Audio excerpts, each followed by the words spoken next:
ఈ మాట కపిల తీర్థానికి మీరు ఈ మాట వెళ్ళినప్పుడు, తిరుమల క్షేత్రానికి వెళ్ళినప్పుడు తప్పకుండా కపిల తీర్థానికి వెళ్ళండి. వెళ్లి దర్శనం చెయ్యండి. వెంకటేశ్వరుడు ఒకడు, పరమశివుడు ఒకడు కారు, ఇద్దరు ఒకటే.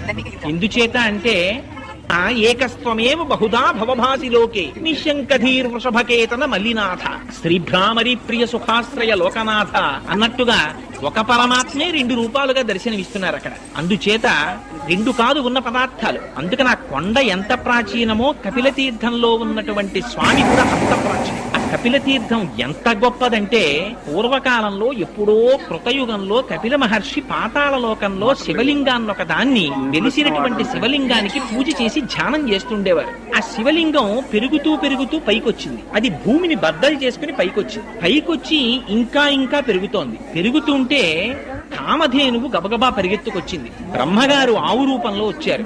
శ్రీ మహావిష్ణువు గోపాల